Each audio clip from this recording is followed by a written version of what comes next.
I have one final question before we open it up to the comments, assuming we have some time. Actually, one of the comments is from Kim. What are some suggestions for empaths? And in your book, Real Change, you make the distinction between empathy and compassion, and talk about maybe the misnomer that it's what we often call compassion fatigue is actually empathy fatigue. Empathy can kind of be like feeling with and taking on some of the energy of what's around us. Whereas compassion is a bit more about feeling for. There's this offering or extension of care for the other, and which includes ourselves as well, obviously. And we can form healthy boundaries out of a sense of compassion as well. You also share that the near enemy of compassion is a sense of burnout, feeling overcome by the amount of suffering there is in the world, or for those who we care about. And so when we're burned out, when we're overcome, we can't serve. Now, that near enemy of compassion is not compassion itself. It's something that we mistake for compassion. But that sense of compassion, that feeling for others, the genuine sense of care and love that we were just doing through that meditation,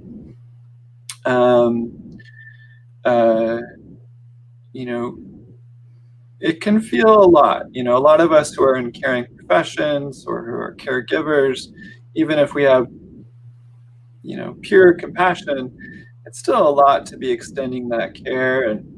And so in your book, Real Change, you talk a lot about this intersection between compassion and equanimity.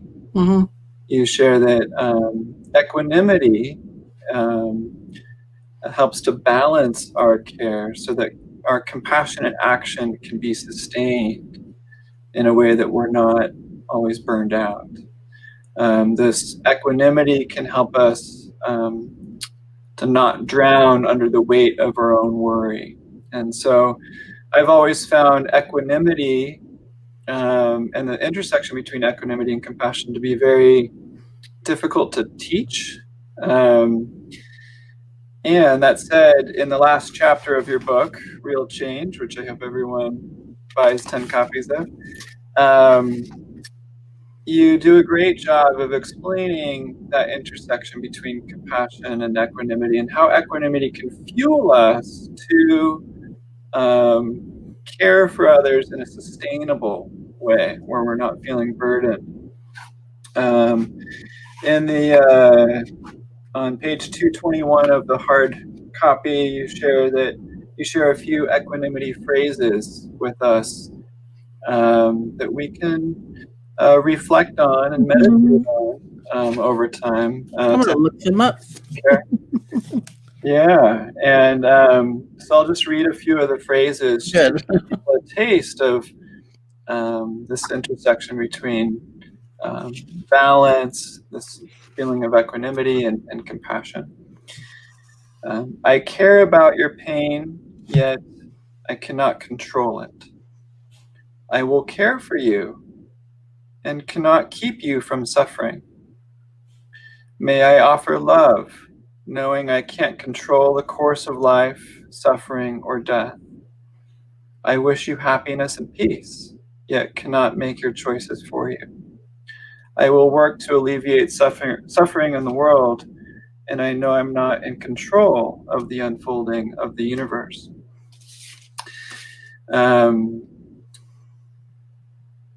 You talk about how equanimity is this broadening of perspective, rooted in care and wisdom. It's all about balance. And you talk about how with climate change, there's so many pieces to the puzzle, and it can feel very heavy. But if we bring a broader perspective to the forefront, that can help us to push for change in a sustainable way with more balance. I know this is a long-winded question, but climate change is an enormous challenge. And personally, when I think about climate change, it can feel overwhelming very quickly, just through the enormity of it. And through equanimity, I try to broaden my perspective, and yet sometimes that perspective isn't even broad enough to kind of encapsulate climate change, because climate change can itself feel so big. I hope this is making sense so far. So when you reflect on climate change and the enormity of it, I'm just curious personally, like how you bring this sense of compassion and equanimity to be able to hold it within a wider perspective without getting overwhelmed by it, and how what that means to you and how you relate to the enormity of it. Well, I'm actually going to do a sort of lateral shift from climate change, in talking about equanimity at first. And I also want to say that I try not to I use them all the time, but I try not to use words like maintain or keep, because I don't think it's going to happen. That very first lesson in meditation, your mind's going to wander. You can let go and start again, I think is the most important lesson of all. Because people say that to me all the time. I just did an evening with somebody, theoretically in Berkeley, although of course I was sitting right here. And the question was, how do I keep faith? And I said, well, you're not gonna, we're all going to lose it. We're going to lose it periodically, sometimes a lot, but we can start over. And that's what resilience is. And that's very, very important as a point. So equanimity is a really tough word to understand. It sounds to us like indifference and not caring and things flattening out or being oblivious. And it doesn't mean any of that. It does mean balance. And some of that balance comes, it's exactly like you said, it's being able to hold many things at once, like the joy and the sorrow and the devastation and the possibility, and being able to be in touch with, acknowledge fully both. And so the example I'm using these days, for the book launch, I did this series of 4 events, which are now up on Wisdom 2.0's YouTube channel.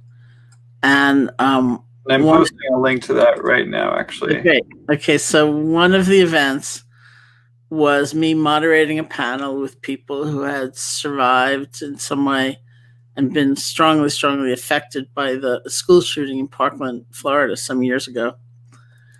And I've been going down there and teaching in that community. And also we hosted a retreat here in Barrie for survivors of gun violence. And some people had a child killed.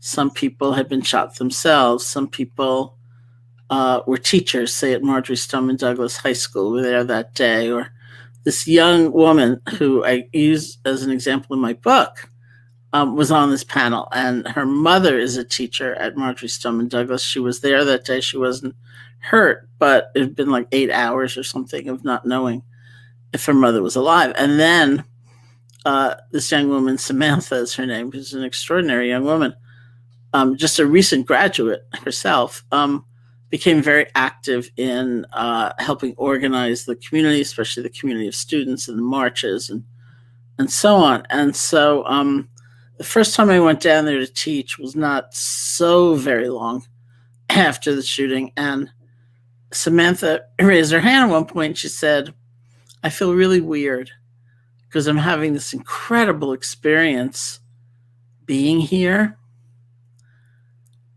And I know the only reason this day is happening is because that horrible thing happened. And I don't know how to get over it in order to really appreciate this. And I said, I don't know that we ever get over it, but we learn to hold them both at once. So the other day on the panel, I said to her, do you remember that exchange? And she said, not only do I remember it, I think of it every single day. I think about equanimity. I think about the yin and the yang, the dark and the light and the dark. And she said, it's like her North Star.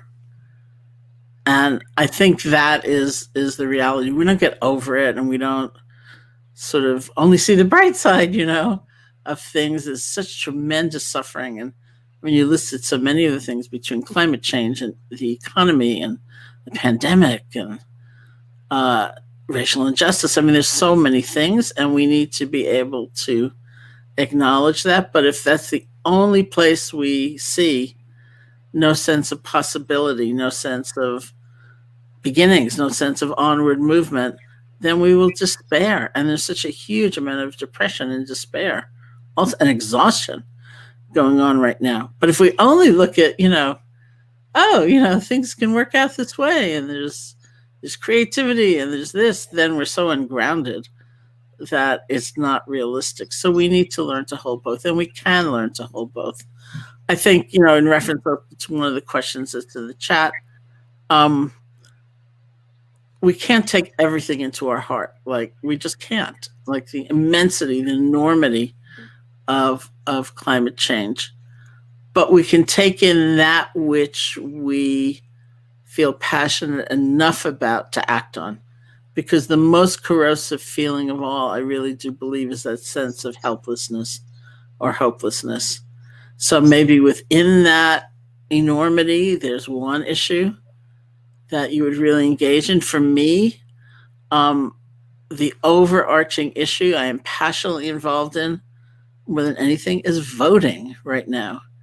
If you are a U.S. citizen and you are 18 years old and eligible to vote, I think it's imperative. And so the work that I do, like writing letters and doing this, or even in talks like this, is very much centered around that. And I know there are a million activities I'm not engaged in. And it's not that I don't care, but this is the one where I feel like a sense of focus and commitment, and I can actually do. Because remember, the word is real. Like complaining on Twitter, or feeling horrible because something is going on is kind of not the point. It's being able to metabolize that distress and move it into action. And so that's the arena where I really work. And for me, it's so consonant, with a background in kind of Buddhist training in a very classical sense, although not monastic. It is so consonant, that action of voting, with the Buddhist teaching about the innate worth of everybody, that everybody has worth, everybody has innate dignity. And so that translates to me as everyone should have a voice, and everyone should get to exercise that voice. And so I feel really happy. And so that's part of holding it all. There's the devastation and the distress. And then there's the sense of community and, the goodness that exists. There's some, I have to look it up to get the exact numbers right, but it's not far off from what I'm about to say. There was some school in, I think it was Minneapolis, that was serving as a kind of distribution center for poor families and people who needed food. And they put out a call for something like 7 bags of food, and they got 20,000. And I think about that. I have to get the exact numbers right, but it's close to that, and if not that. And I think about that, and I think, oh, that's true too. That also exists, even as this other, the cruelty and everything that we see, even that as that's going on. So I would take that section of what seems so wrong, see what we can act on and will act on, and also be buoyed up by the force of goodness. Beautiful. Well said. Thank you, Sharon.